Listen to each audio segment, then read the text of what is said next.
Each year, there seems to be a big topic that parents, teachers, and students are talking about, and this year, it's cell phone use in class. Fueled by a new state law, students will have some big adjustments. No, kids at our school are not going to go.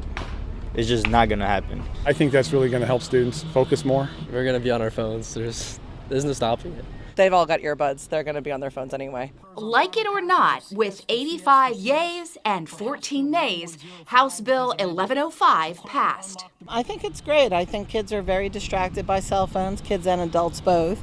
I think it's absolutely wonderful. I think it gives them a little bit of off-screen time so they can focus on school and be more productive. The new Florida law requires elementary and middle schoolers to have their cell phones off and out of sight during the entire school day. High school students' phones must be turned off and out of sight during instructional time, unless they have permission. They can use their phones at other times determined by district's code of conduct. No, I don't like that. I don't like that. I think it's stupid. I feel like it's not going to do anything. And while teens laugh it off, the Palm Beach County Teachers Union is hopeful. We firmly stand on the side of understanding that the availability of these devices during the school day are a distraction.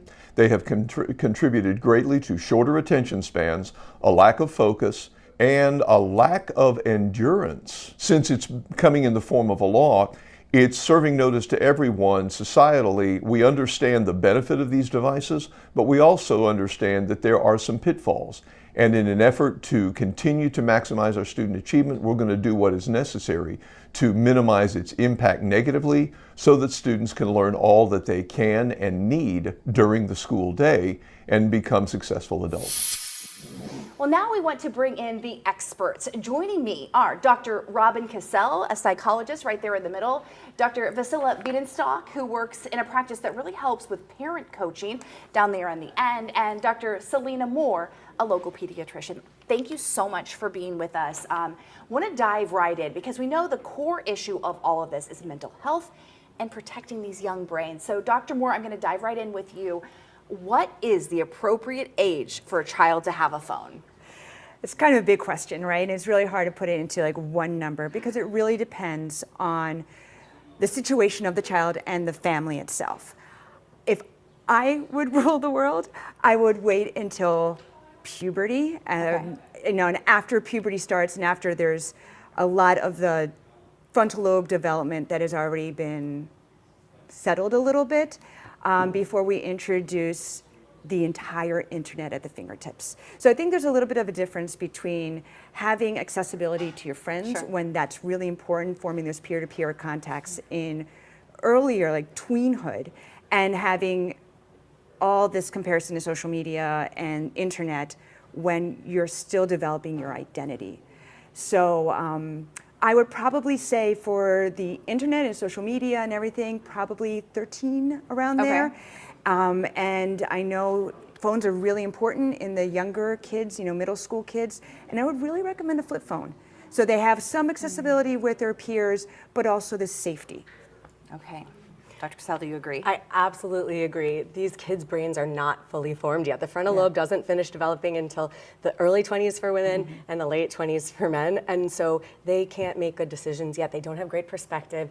It actually can potentially impact their desire for delayed gratification. They need like instant gratification. It can change the neural pathways. So the later, the better, even if it's not popular with your kids. Okay, good one. All right, so Dr. Bienenstock, what can parents do if their child perhaps doesn't agree with the decision, which is probably very, very common when it comes to your phone? Very common.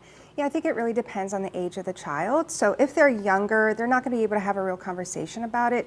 You want to just kind of install some rules, maybe set a timer and change it up to something else that's kind of fun to do, or make bedtime fun if that's the thing that they're transitioning to.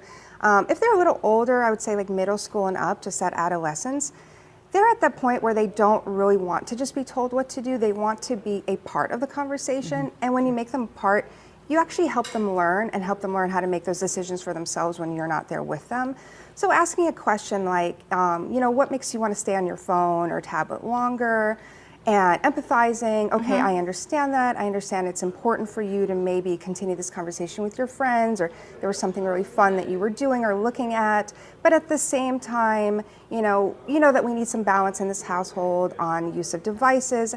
what do you think we could do? How do you think we can come to that compromise and have them be part of that? And then again, that helps them have some autonomy, but also learn to regulate themselves on their own too. And we were talking before, we also mentioned single family households or divorced households and parenting that. What do you want to weigh in?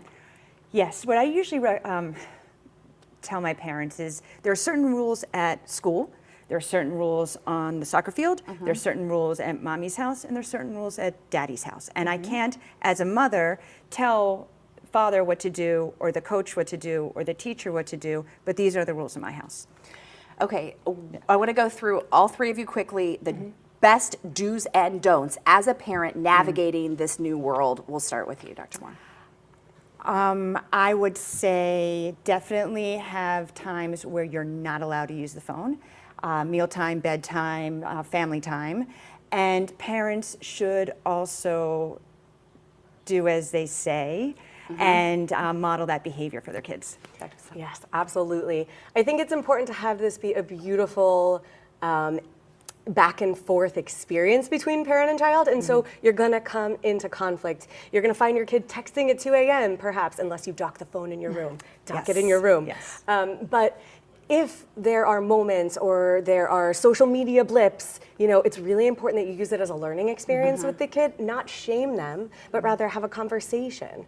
I think that's a really important thing. And help your kids play. Play yourselves. It's really important, right? Like, we forget to play. That's right. You know, Ann? Yeah, I really agree with you with just modeling that behavior, you know, and I think also just not demonizing it, not demonizing the phone or social media or anything like that, but still explaining, you know, there's some gray area. There could be really great things on social media, but a lot of things you see there aren't real or maybe just aren't appropriate or things that you can't unsee if we go into that realm. And so just understanding there needs to be some sort of moderation with that use.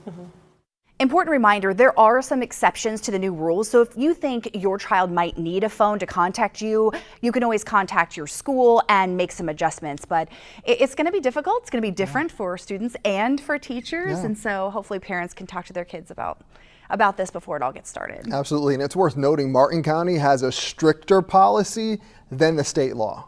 You may remember last year it put in place a policy that bans phone use all day for all students, except in the case of an emergency.